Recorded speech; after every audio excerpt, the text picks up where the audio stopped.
Now, if you're on Tinder, you may not be surprised to find profiles that say things like this. If you aren't at least 6'3", I'm not interested. No job, swipe left. No high school diploma, swipe left. No tattoos, swipe left. Under 6 foot, you better swipe left twice. Me, I'm 5'9". When I read this, I'm thinking, damn, those women are cruel. Now, I'm not sure those profiles are legit, and they sure as heck aren't nice, but you know what? They're honest. Here's the cold hard fact. Many men, especially by women, are written off because of their height. In today's video, gents, I'm getting a little bit angry. I'm revealing 5 ways that men under 6 foot are screwed over. So the first issue that short men deal with, it's unfair but true. Women prefer taller men. However, there's some interesting research about this. So there was a study conducted in 2010 based on 22,000 online profiles, and they tried to identify how much taller should a man be to actually be attractive. What the research revealed is if a man's 2 to 5 inches taller than a woman, then she is more likely to be attracted to him. But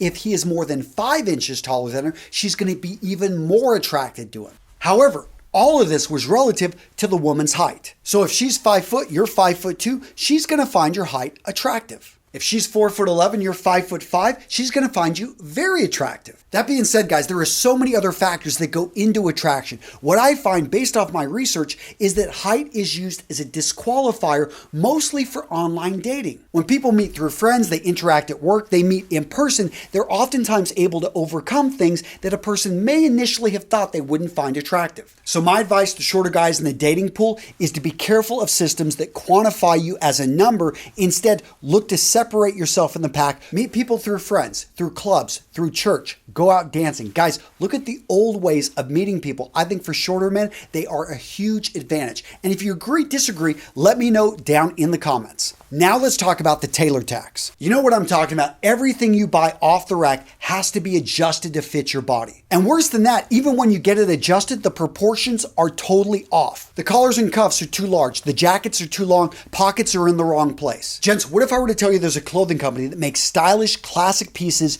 just for you? The clothing I'm wearing right now is made by Peter Manning. I've talked about him before. I'm proud to have him as a sponsor because these guys have solved the problem that so many guys who are 5'3", 5'5", 5'6", who cannot find anything to fit them. Well, guess what? You can go into Peter Manning. You can look on their website. Everything is made exactly for your build. Gents, when you go onto their website, you're going to see pants. They're made with a 25 to a 30-inch seam. Most stores don't carry this. And the shirts, they're made with proper sleeve and body length. They're made with narrower arms and scaled down collars and cuffs. Their polos and tees, again, proportionally correct for the shorter man, made with 100% super soft Pima cotton. And don't even get me started, guys, on their suits and jackets. They're absolutely beautiful. Made from high quality Italian fabrics. They did not skip corners here. It is very high quality. And let's talk about their outerwear. Not only is it going to be a classic cut, a classic style, you actually get something that fits you perfectly right out the box. And fit really matters on sweaters. Very difficult to get adjusted. Peter Manning sweaters, again, are going to fit you right out the box. Now, when you go to their website, you check out the clothing, you're going to see they've got a unique sizing system. It's easy to use. Just follow the directions. I'm linking to Peter Manning down in the description of today's video with a discount code that has limited use. It is a great deal. Free shipping within the US, easy returns. Again, gentlemen, use that discount link. It's not going to be available forever. Next up is the denial by the vast majority of people out there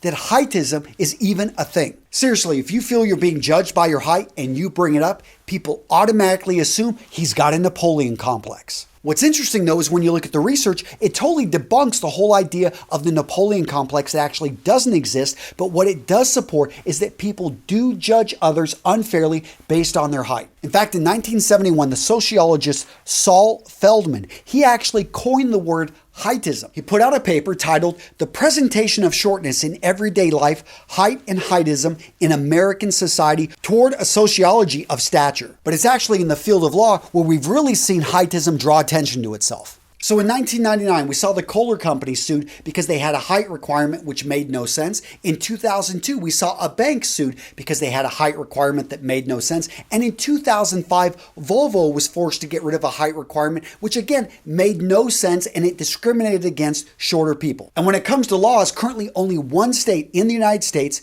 Michigan, has laws that protect people from heightism. Next up, short men are looked over. Literally, they're looked over for promotion. So they did a survey of Fortune 500 CEOs asking them about their height. 3% were under 5'7", which is about 30% of the population, so that was pretty off right there. But what was really interesting is that 90% of the CEOs were of above average height. Now, there was another research paper I found in the Journal of Applied Psychology that clearly showed that height did correspond with success. What this paper showed is an increase in height for men corresponds to an increase in income after controlling for other social psychological variables like age and weight. Economists call this the height premium, and it shows that for every inch above average that you are, you get a 1.8% increase in your overall salary. Now, when scientists look at all the data, they realize there's a lot of other factors involved, and in fact, there's also a lot of outliers. The richest man in the world, Jeff Bezos, he's shorter than average. In fact, there was a book published in 2018 called Amazing Heights, How Shorter Guys Stand Tall, and it talks about a number of short men which have had great success. And with that, let's talk about the next point. If you're short, you can't really do anything about it. And yes, there are some style tricks that you can pull off. Wear a hat. People will guess that you're a couple inches taller. Wear boots. Add about 2 inches to your height. Wear a monochromatic outfit. Allow the eyes to go up and down. You'll look leaner and taller. But when it comes down to it, guys, most of us are not going to be growing any taller. So what do you do if you can't do anything about the situation? Well, gents, the answer is you look at what you can control. So they asked John Glenn, when you're getting shot into space, you're strapped to this explosive rocket that could blow up. What are you thinking? What are you doing? And his answer was, well, I can't really do anything except breathe and just relax. When you talk to guys in special forces, anyone that goes into a very high stress situation in which everything is going crazy around you, what can you do? Well, you can't really do much in some of those situations except relax and breathe and stay focused in on what few things you can control. So if you're 5'2", 5'4", 5'6", you can't do anything about your height, but what you can do is change your attitude about your height. You can walk taller because you know who you are. You know what you stand for. You know the work that you've put into your life. And you know, hey, I've been dealt these cards, and society may judge me, may make these decisions, but I am going to walk with confidence. I am going to own the room. I'm going to walk like I am 6'8", like I am 7'4". The thing is, if you let your height get into your head, it becomes a bigger issue than it really is. Know what you stand for. Know what you want out of life.